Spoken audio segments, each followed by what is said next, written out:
shed some light on the challenges facing those involved in technical production this afternoon, answer at least some of your questions. It's only a short session, so there isn't time to delve really deeply into any particular topic, more an overview of the process that we've experienced in the last few months. Very lucky to be joined today by an esteemed panel. Dominique Paisian-Faber, who's the Health and Safety Manager at the Royal Opera House. They've opened their first live show since March last Friday.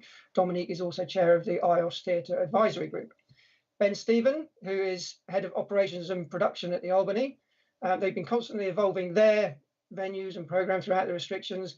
Ben is also a member of the Production Managers Forum and represents the Independent Theatre Council on the Theatre Safety Committee. Carl Raw, Her Majesty's Inspector of Health and Safety with the Health and Safety Executive. Carl's remit includes entertainment and leisure. He facilitates engagement with the regulator for our industry, so it's great to have him here today. I'm Tom Good. I share my time between production management and consultancy in various different sectors of the industry, as well as being a technical consultant for Plaza. I'm also a Chartered Safety and Health practitioner, and I sit on various committees. Just before we make a start, I want to just cover a bit of context, really, in terms of what we're covering today. Obviously, we're delivering this seminar against a backdrop of huge uncertainty and challenges, with restrictions in place on closely seated audience and other activities that we're used to undertaking. And obviously, that leads to a catastrophic situation across our industry. So many of the people in our community do what they do as a vocation rather than just a job, with huge personal investment made in developing their skills to become the truly extraordinary and world-class players that they're considered to be. We're very good at changing because we're by nature problem solvers. Obviously, from time to time, everybody in this industry takes a rest. At the moment, the resting we're doing is entirely beyond our control and determined by others. And it's not an option for many of these people to choose another career. It just doesn't work like that. So in terms of the context of this, I'm mindful that while we're talking about our recent experiences, many people have been unable to work for over 6 months with nothing on the horizon due to the current uncertainty, and just want to acknowledge how grim that situation is for many people. We should remember that not only are we viable, but we're actually crucial to a healthy society. So I think it's important that we acknowledge that up front. But on that note, without further ado, I shall hand over to Dominique, who will be able to tell us all about what's been going on in Covent Garden. Hello, it's really a pleasure to be here. Thanks for having me. So I want to talk to you about what happened last Friday. So it was our big opening. We had 77 dancers on stage, 45 musicians in the stalls playing. And to help them to achieve that, we had a large teams working for nearly a month. And on the night, we had 20 staff for broadcasting. It was a live broadcast with 14,000 live stream. And then we had 15 ushers and technical staff, roughly 20 people backstage. So how did we manage that in COVID time, and what did it take us to achieve that? To say that the evening went very, very well. I'd like to share with you some picture because the first thing we had to really rethink is the way we use space. So the first picture you can see, it's actually our side stage, and this is what it usually looks like before a show. That was taken just a few minutes. Usually dancers, so the dancers ready to go on stage, technicians will be in that space. You will see some bars and so on where people warm up. And at the end of that, on that line, there's actually the prompt corners where people will get on stage. That's a few minutes before the show. If you can go to the next picture. That's what it actually looks like now. So beyond that pink curtain is actually to the stage, is the area where I was just showing you before. And for 77 dancers, we have put chairs 2 meters apart. You can see there's some arrows on the floor. And that's the way they will now access the stage and go out of the stage, because they can't huddle together by that stage while waiting to get on stage. If you want to see the next picture, So that's our quick change area. Usually our quick change area were really small tents, much smaller than that. And they were roughly the same area where I was taking the pictures, the first picture, nowhere we could put them there. And so we created these two larger tents with one-way system where they can go for quick change. Again, that side stage.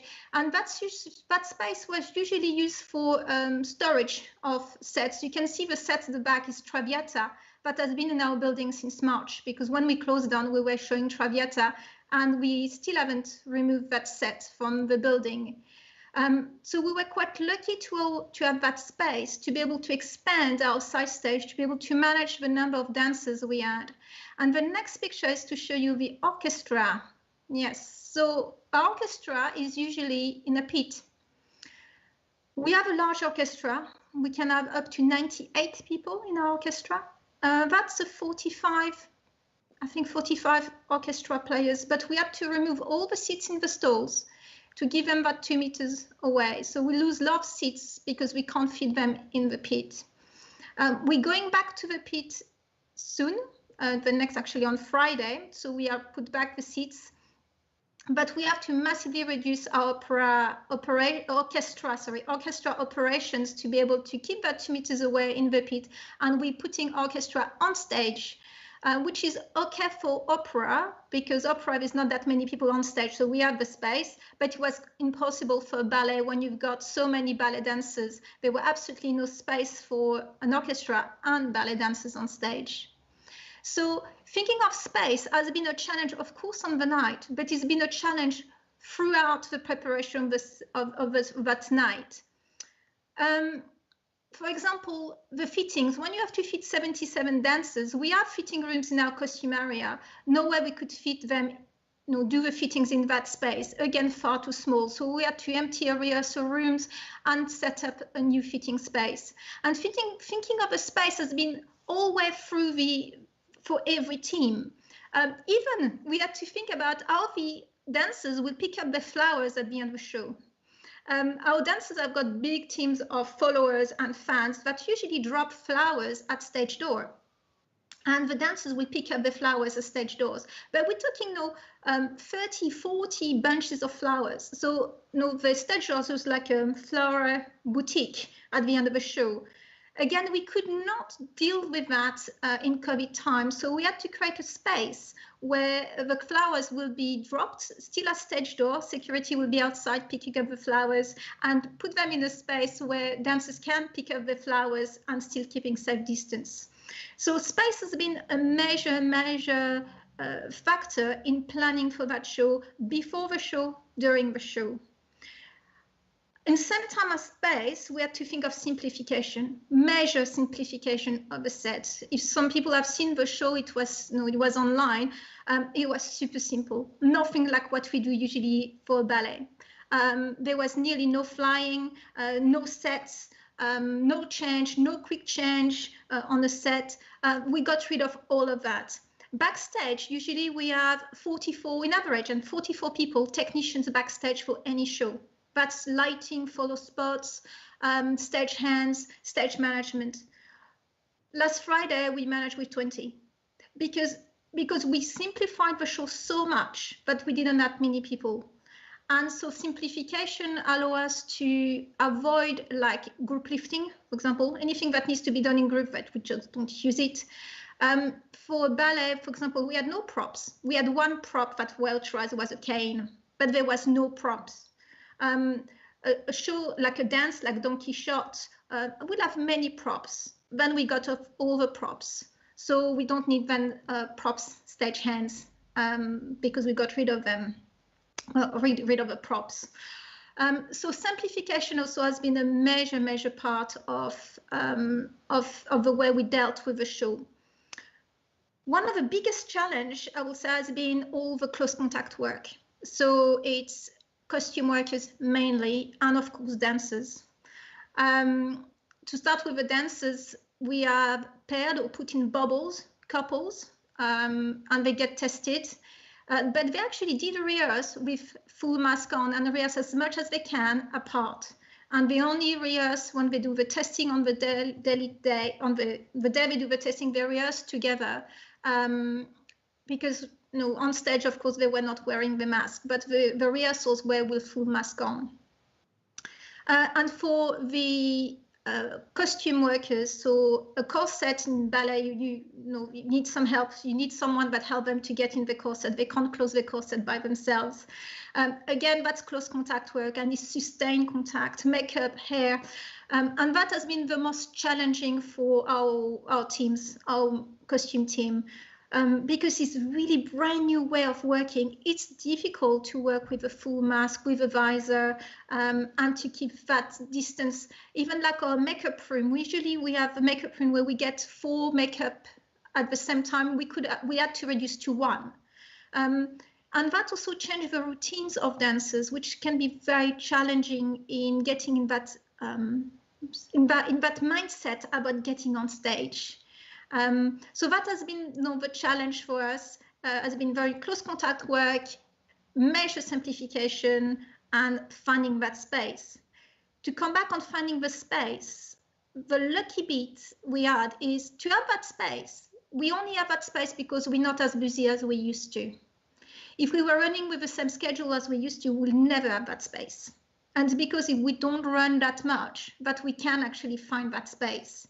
And we're lucky to have a very large building, but I can imagine small theatres. That would be a major challenge to be able to operate with 2 meters away without that space. We evaluate that we needed roughly 3 times the same space, 3 times what we usually need, at least 3 times, I would say.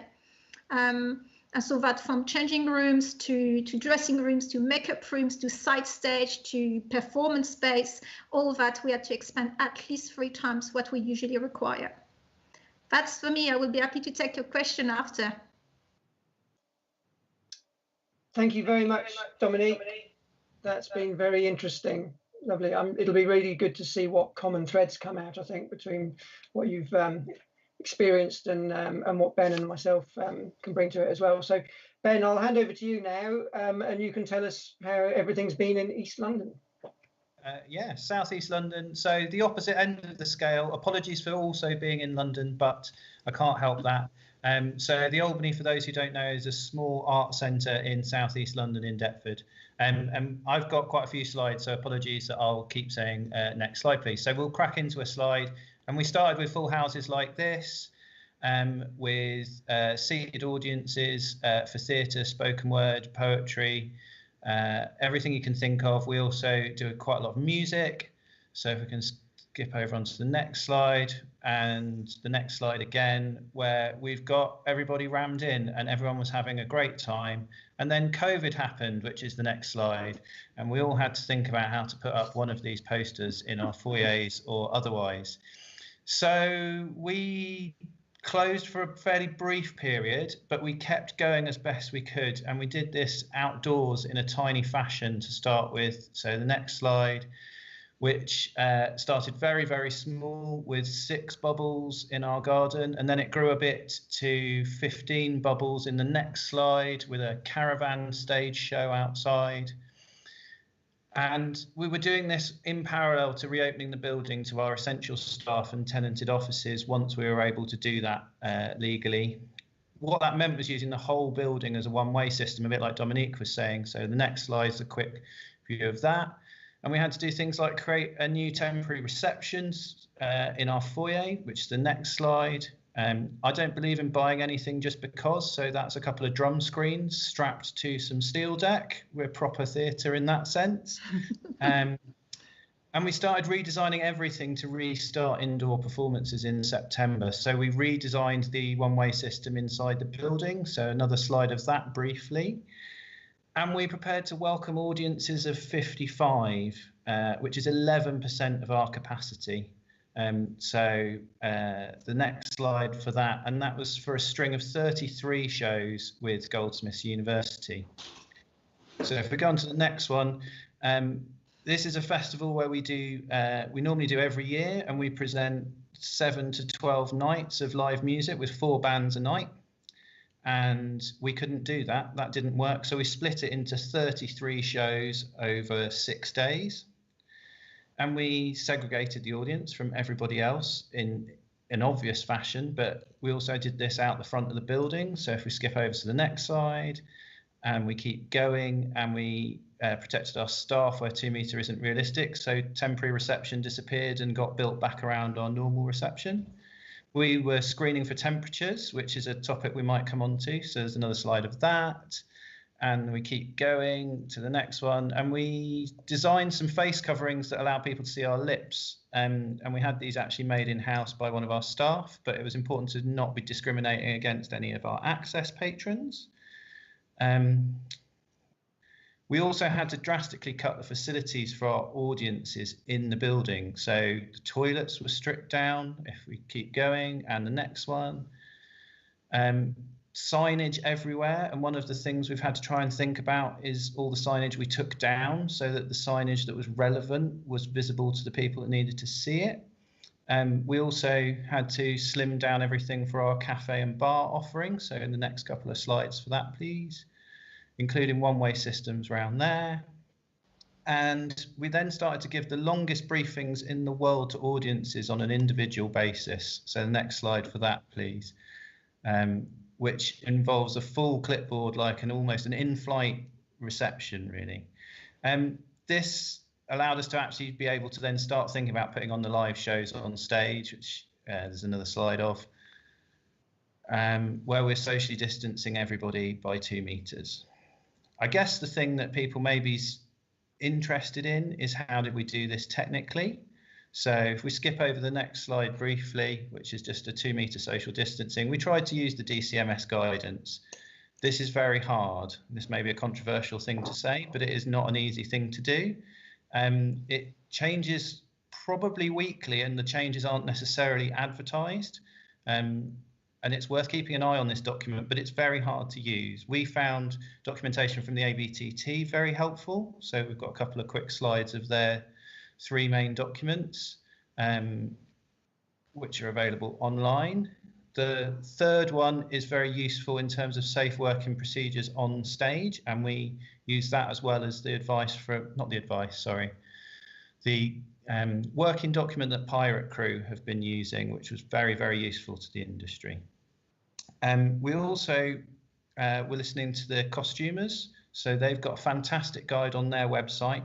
It looks like it's hidden behind a paywall, but it's not. They're just asking who you are, and so they can figure out who's looking at their information. This is really useful for close contact and cleaning of lots of things, especially soft surfaces.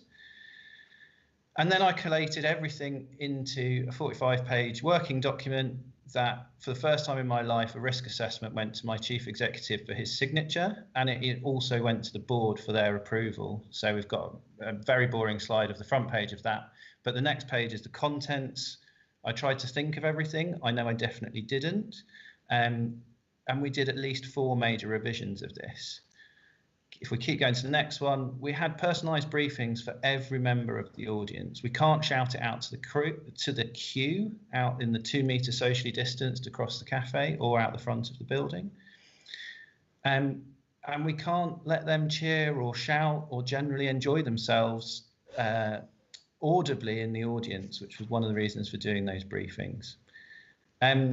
We also did personalised briefings for every performer. If we go to the next slide. And again, that was quite an interesting conversation. We were talking about 30 acts all performing on stage, and you know, the first thing I want to say is hello Deptford, or you know, whatever their version of that is, and that they weren't able to encourage the audience in the way they normally perhaps would, which did leave some interesting moments. We used about 30 litres of a disinfectant. The next slide. I'm not advertising this particular one, but it's important to us that it said virucidal on it, and what we could find out what the active ingredients in it were. We'll skip over to the next one. And we get to the technical team, maybe what you're all interested in, but the bit that almost for us seemed a little bit easier because we have got a small production in-house team. And we had to socially distance all the time. This picture's from last Friday and took up 12 audience seats for the control positions instead of the normal none. For the festival itself, which was a few weeks previous, we took out 6 balcony bays for control, and that meant that we actually had to take over the whole balcony, which would take out 68 seats normally. In between each of these 30 shows, we cleaned everything. There was a new pair of gloves for every staff member for every performer station that they were cleaning. We changed every single vocal microphone's grill on stage so that it could be cleaned during the next performance thoroughly, and then it could be replaced for the next show after that. Every console had its own hand sanitizer next to it and its own dedicated operator. At the end of each day, the consoles were cleaned with isopropanol, very carefully, and wiped down. We're not flooding desks with fluids and causing ourselves other problems. Performers had dedicated access to stage left and technical staff were stage right. The social distancing on stage for a band was really quite difficult and took a lot of time to work out, and these were in 30-minute get in and sound checks before we turned into the next show. And that was so that we could put all of this on. It was worth all that effort, and the audiences coming into the shows and responding by largely banging their feet once we managed to persuade them not to cheer and shout was really rewarding and really important. So I think that's everything I had to say for the minute. So I look forward to questions as we get to them. Thank you. Thank you very much, Ben. Again, very interesting. A lot of process in there that seems pretty familiar to me. So that's encouraging. So I'm going to talk a little bit about a combination of things learned from a recent spate of small corporate events, some industrial theatre. The most significant project that I've done recently has been sort of 4 or 5 trucks worth of technical kit, a week's fit up and 1 day show, about just shy of 1,000 crew days to put in and take out, with a maximum of 120 people on site. So enough to get your teeth into, but not huge. Everything that I've done recently has been the model of management, the organizational structure has been the tried and tested and familiar production agency, bringing together a team of bespoke team of highly skilled freelance or self-employed people to meet the specific client's brief for that particular production. The key to success in all of these situations has been the right venue. We've needed a venue that we could design a layout inside to be COVID secure. Any existing built environment, permanent theatre, piece of architecture is going to have a huge range of challenges there, which we can eliminate almost entirely by picking a more flexible venue. So there are huge benefits to be had there. I have to say, across the board, the buy-in from the senior management, the commitment from them has been exemplary across the board. Everybody's wanted to do everything they possibly can to get their show on.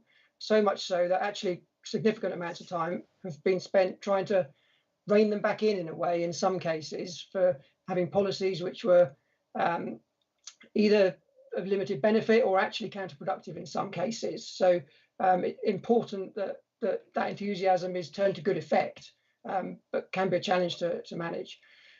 So the process is very similar to what Ben's described. COVID-19 risk assessment as a first step. That helps to develop a COVID secure management plan for the space. That then generates further discipline-specific advice and guidance for the different departments. And again, the sources for that, very similar to the ones that Ben has identified, whether it be the ABTT or other specialist disciplines. And that's really important information from us. The vast majority of people working in production are not virologists. We need the general guidance that's produced by government and representative organisations to help us know what's reasonable. It's also interesting to note that in terms of the COVID bit itself, the standard risk assessment methodology, if you want to call it that, of having a likelihood and a consequence component of risk, the consequence is taken out of our hands because it's determined by the person's vulnerability, effectively. But there are some areas of the risk assessment where we can influence the consequence, particularly around the stress levels, mental health, and things like that. So that's been an interesting process to go through as well.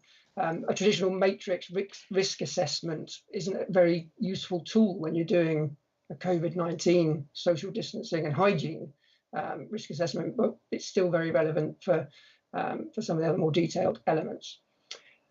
So, as with all jobs, absolutely key that the cooperation and coordination with the client, the venue, and the production is robust. Everybody's talking to each other. That's not about the money; it's about the control. There's I've been on a number of seminars so far where responsibility keeps being tied into follow the money. But in this commissioning model, it's not all about the money. It's about who has control over what element of the job, and making sure that we coordinate and cooperate effectively across all of the different stakeholders. So that's our process for providing the information. To get it out to people, traditionally we always tend to do a site briefing when people turn up on site. That might be 3 or 4 minute site induction, which will cover the site-specific arrangements that everybody needs to know. We're not interested in covering manual handling because everyone should have been trained by their employer for that. We're not interested in covering work at height because everyone should have been selected based on their existing skill set. So it's the specific arrangements for that particular job in that particular venue on that particular day. Including COVID in that, over doubled the amount of time that induction takes. We decided not to do an on-site induction, so we produced it as a PowerPoint file that everybody had to download and watch before they came on site, and then a much shorter housekeeping thing when they actually turned up to get their badge. They had to acknowledge receipt and understanding and agree to what was set out in the briefing. In hindsight, the feedback from that was brilliant because everybody said that there was a really positive reaction. It gave people confidence. They understood how much had been put in place to help them stay safe. It gave them the confidence, reinforced how important it was, but made them want to help as well. So everybody was given the same information and everybody was prepared to engage with it and get on with it. We also used a self-declaration app that was provided by the client. Every day, everyone had to go onto the app and self-declare that they didn't, the series of answers to questions about symptoms or contact with other people. The client used that. They were effectively the tenant of the building, so that was one of the things that they put in place in terms of their responsibilities there. It was a corporate policy thing at the end of the day, but again, it was well received. We also did temperature checks, primarily down to corporate policy. It was a 2-step process, very clear that it wasn't a single thing, the only thing we were using to determine somebody's illness. One of a package of measures which we actually commissioned through the appointed medical provider, so that was all being done properly. We enhanced the hygiene facilities. So we used festival-style sinks. Everybody thought that was a fantastic idea to have them just before crew catering. So whether those people don't normally go and wash their hands before they go to crew catering or not, I don't know. But it was very well received. Hair and makeup as well, we positioned them specifically in the areas they were working. We had an enhanced cleaning program. So we actually ran tracks like stage management would for a show, as well as identifying defined areas which individual cleaners might be looking after. And a track might be maybe an 1.5 hour or 2 hour cycles, so someone might do all of the handrails around the entire building, and it would take them 2 hours to get around or an hour to get around, and then they'd be doing it again. So that was the enhanced cleaning. There were some discussions early on about the fog systems, mist systems overnight and all the rest of it, but there was nothing that we had that we couldn't clean with a cloth or a disinfectant. So we opted not to have the overnight things. They raised more questions than they answered. The space layout, the venue, Dominique's comment about needing 3 times the amount of space, I would absolutely concur with that. We were in a venue that was at least 3 times bigger than it needed to be, and we had enough space to do the job safely as a result. And again, it's a benefit that we see because we're booking the venue for the show. we're not constrained. We can choose the right venue for it. The only areas that didn't work was catering, and I'll come on to that. The layout was designed not only for social distancing, but also to keep the number of personal interactions down. So teams were, although socially distancing, they were lumped together in one area. So multiple sort of layers of control there. We made the crew identifiable by department, by colour, effectively. It could have been T-shirts, but we chose to use the tabard style, sort of pseudo high-vis things by department. And again, in hindsight, a lot of feedback. People thought it was fantastic that, whilst it wasn't a replacement for social distancing, it did make it very clear when somebody who wasn't in your department or your team had suddenly appeared in your midst, and just raised the awareness of that. And obviously, it goes without saying that anyone who needed to be out with the trucks or whatever else was in the yellow or orange and those other fantastic range of colours were reserved for people who were only going to be working in areas where the risk assessment didn't need them to wear high-vis. The schedule was fundamentally designed to avoid close working, but I'd have to say we do that anyway. And the separation in time and space, we do that anyway. The riggers went in early before anyone was bringing the rest of the kit in. We didn't have to change very much in that sense at all. Catering, as I say, we had unforeseen challenges with that. 120 crew and a catering area, which with social distancing would only accommodate 56. So we had shifts, maximum of 2 people at a table. And the effect on site in the reality of that was that it was a profoundly negative experience. So it was changed, 3 people per table, 6 foot round. So we could just about do that with 2 meters still between people.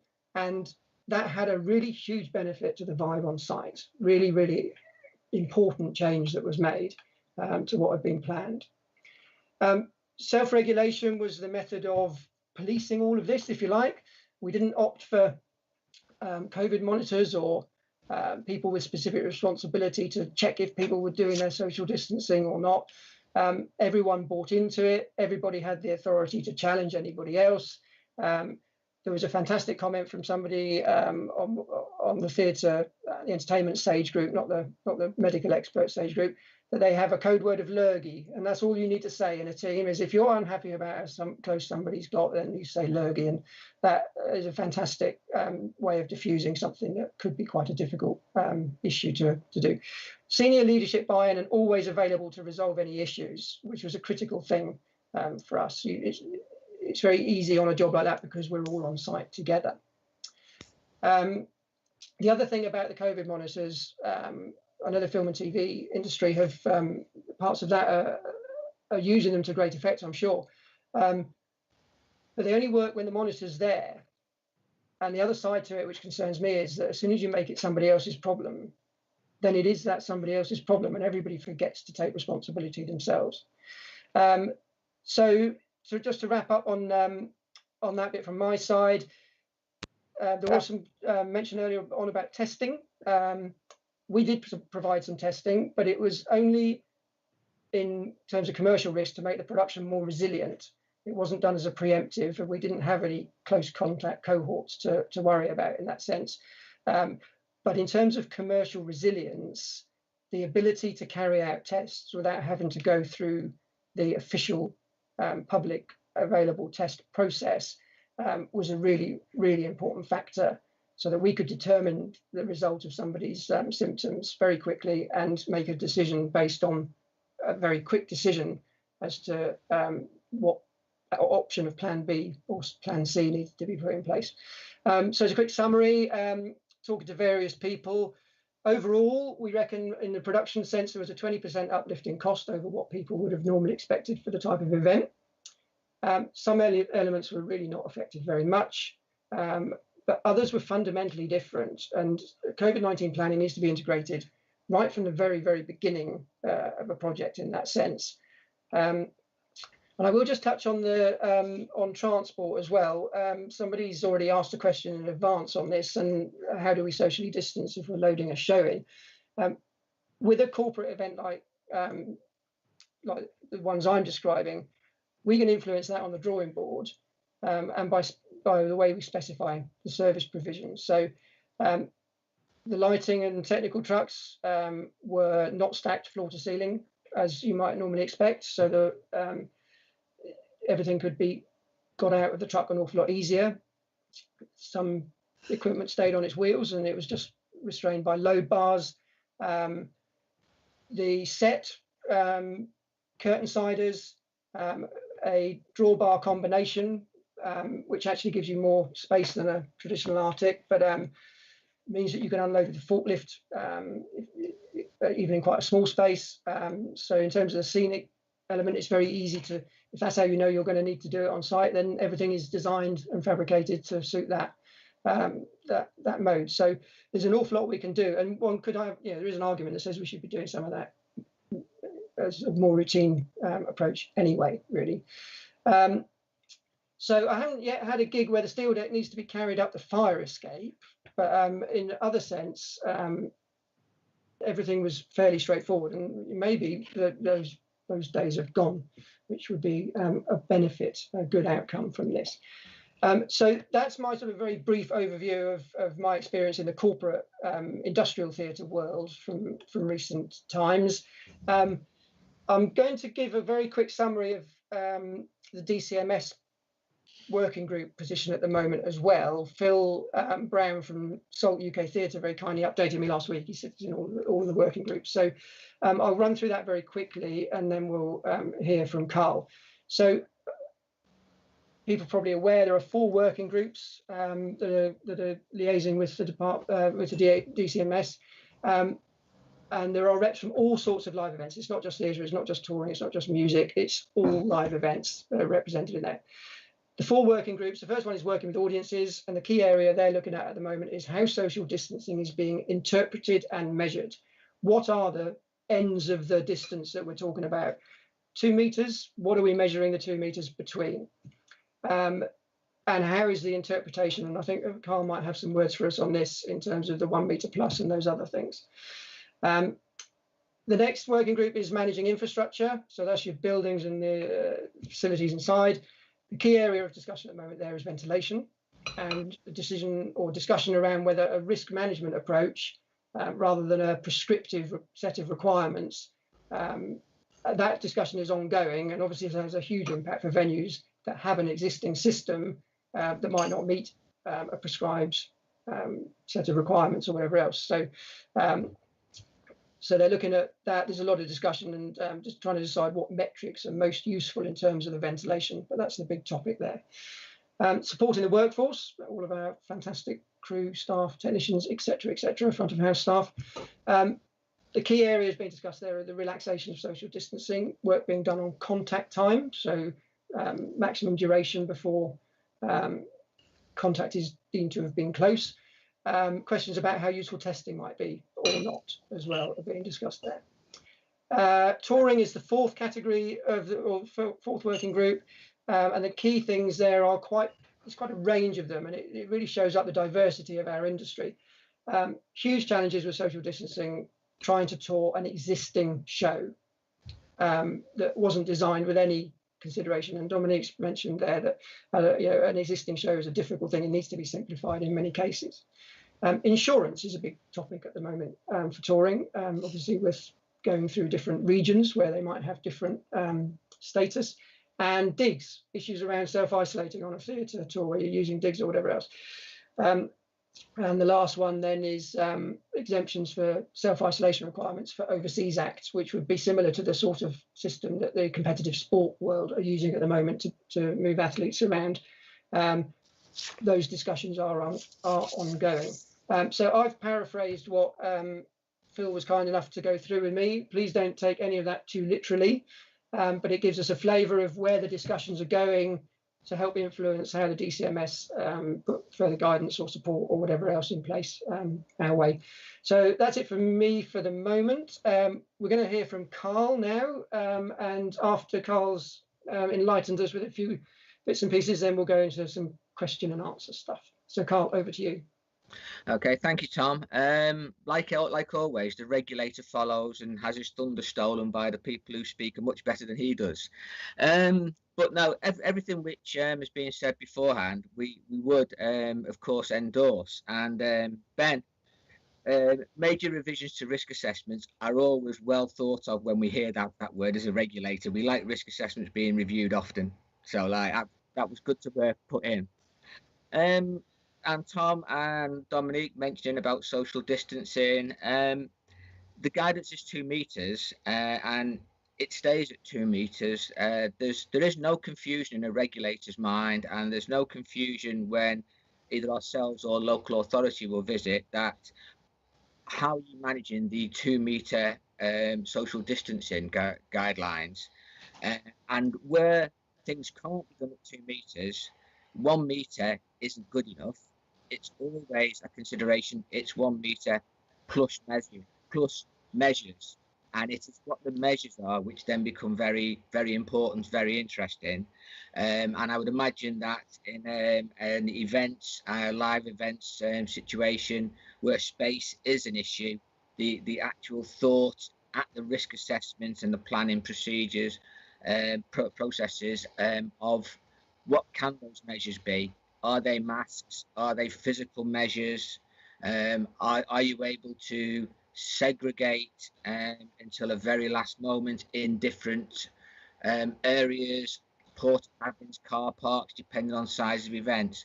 Those sorts of things are what a regulator, when they visit, would like to hear, would like to see consideration of. And where they aren't going to work, it's important that people know why, because that could be a question which is asked. A regulator will go into a variety of places and will see a variety of different resolutions on how to manage social distancing. And what we would think as normal from seeing other industries won't work, we need to know why it won't work, and you haven't just jumped at the easiest, cheapest, less secure route just because. So you need that to be in place and well thought of in the risk assessment process.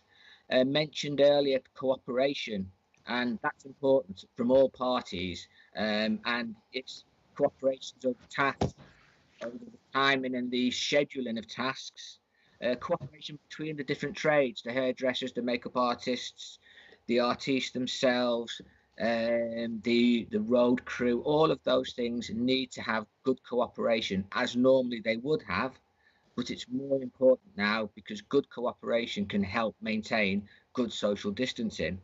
And of course, the managers should have a good, watchful, monitoring eye upon that, because people want the job to be done, and it is very easy to fall into the, well, I'll just do this mode and do something which under normal circumstances may be safe, not quite correct, but safe.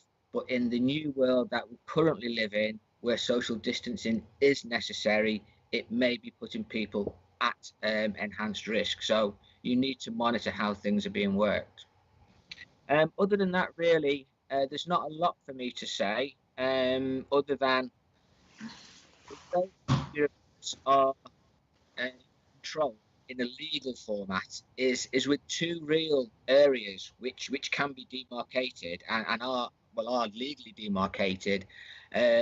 At one point, you've got the workplace and the arrangements for the employers, the employees, and the public, arrangements on how you are going to manage and keep the public safe. That falls as normal under the health and safety at work regulations and everything that the regulations which fall under those. The other aspect, though, is of course how members of the public will behave or be managed to behave when they are actually at the event and the event is live. At that point, a different set of regulations out with HSE. Oh, sorry about that. It was turned off. Typical. And the HSE would not have any powers there because as a team and as a workplace, you have managed to put in measures which are suitable and sufficient. You've socially distanced the audience.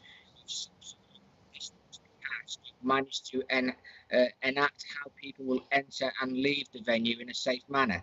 All of those things would fall within the Health and Safety at Work Act. Once the audience is in, and if they're then not maintaining social distancing, that's a public health issue, and that is where public health England have the business and the responsibilities at that time to enforce or to actually manage under a legal situation. It is a public health issue. It does not become a workplace issue. And I think it's important that people realise that there are those two different routes where an event may fall foul of enforcement, because it's very easy if you take a live event, put it into a fairground environment where it's much more loosely managed, as it were. The crowd come in through the fence. How that crowd behaves once they're within the fairground fencing area, it's outside the control in the main of the holder there.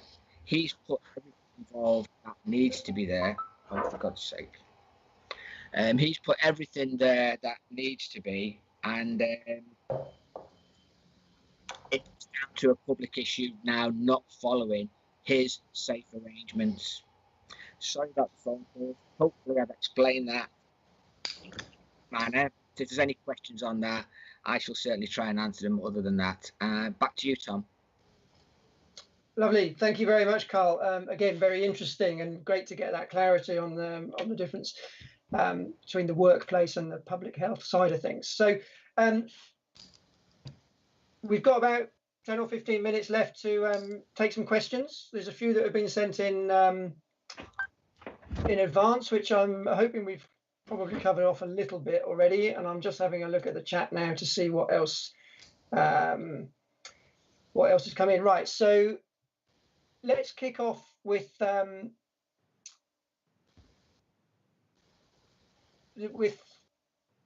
socially distancing while loading in a show. I touched on that, but Ben, have you got any experience of what you've had to do differently there?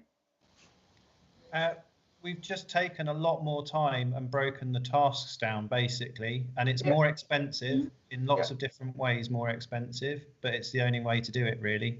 It's where there's been a lot of conversation on lots of the different groups trying to work out how to come up with guidance on it, but it's just more resources, mainly in terms of time, I think. Fair enough. Dominique, have you done anything differently in terms of your loading?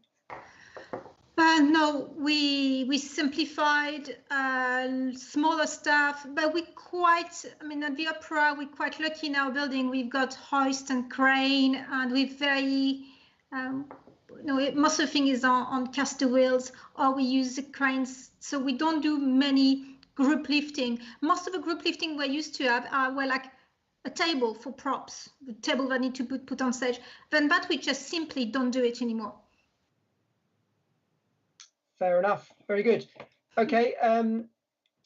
Venue capacity guidelines and whether they can be explained is another question that we had up front. I think, paraphrasing what Carl said, really, the distancing is key. It's not the capacity is determined by how the social distancing is implemented.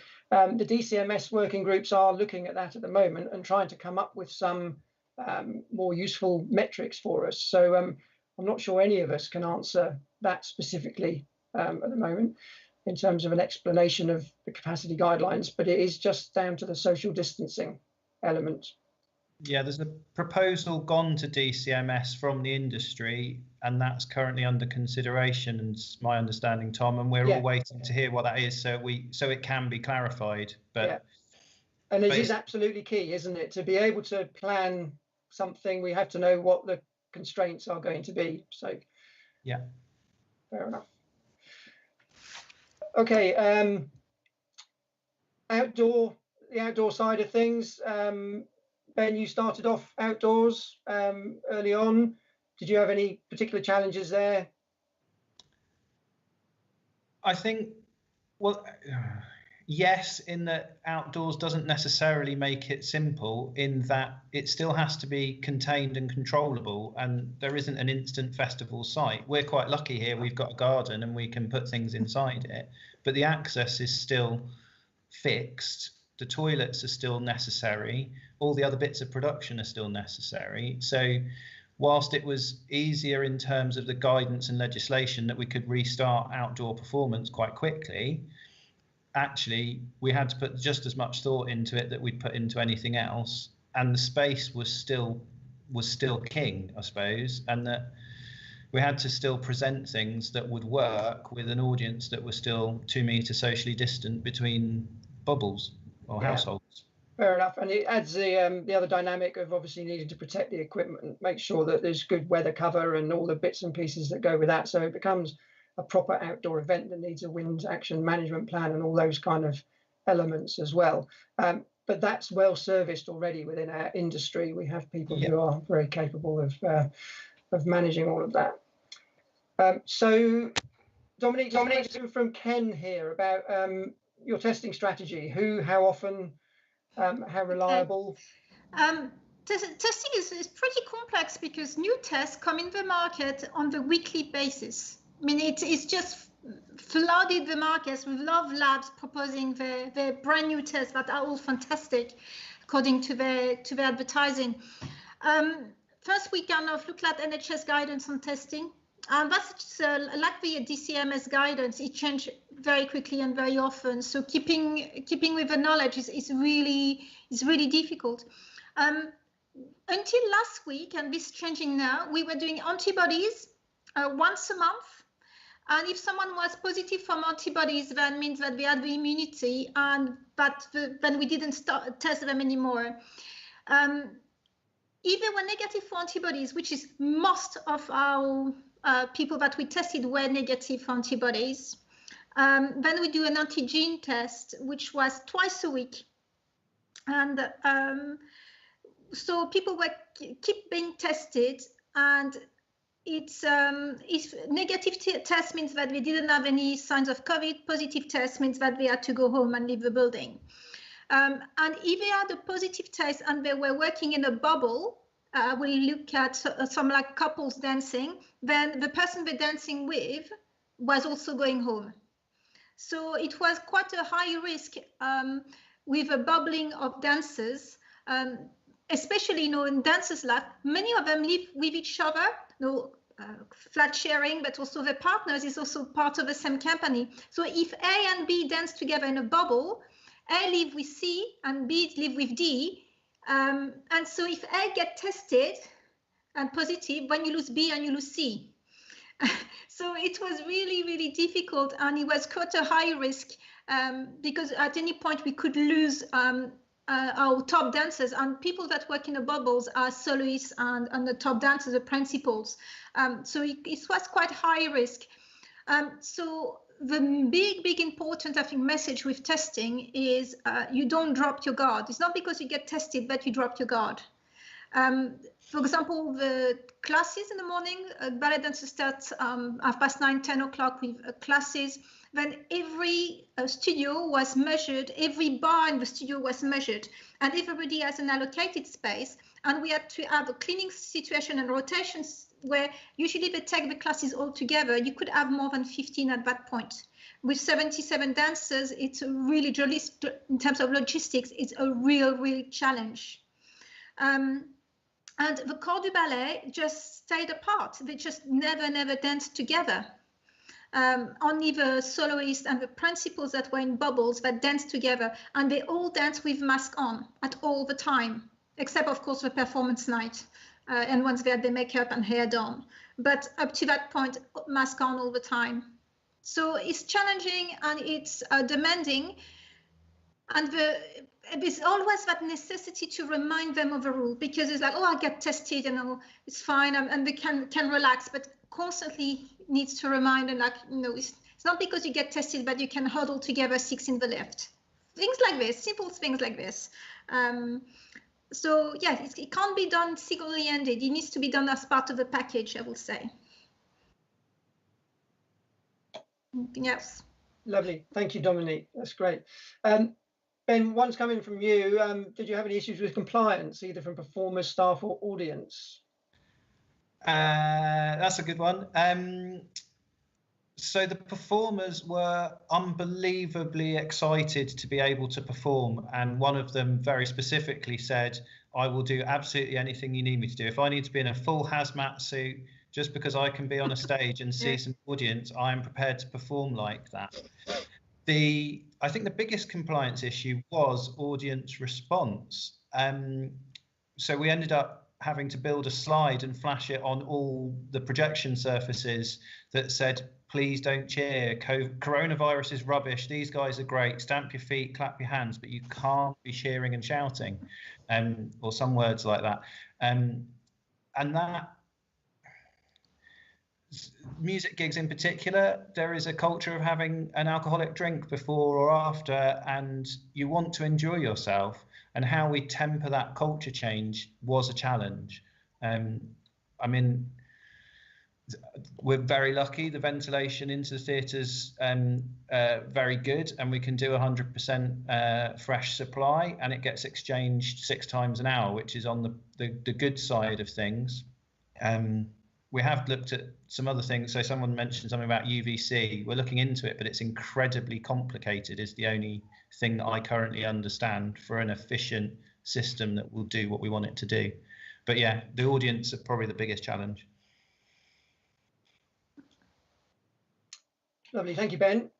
We've got a question around costs, inevitably. As I mentioned, in my industrial theatre experience, we reckon there's a 20% uplift on production costs, but that's on a one-off job. In terms of running costs for an establishment, how are they affected, and what the how does it stack up against the revenue? At the opera, the running costs of a COVID safe, it's massive. If you look at testing, for the number of people we test, is roughly £10,000 per week. That's just a single running cost. But we were lucky where, one, we have sponsor, and two, the marketing worked wonderfully well, and we sold so far 16,000 tickets at £16 each. So that has worked out for us, but the running costs are absolutely astronomical, I will say.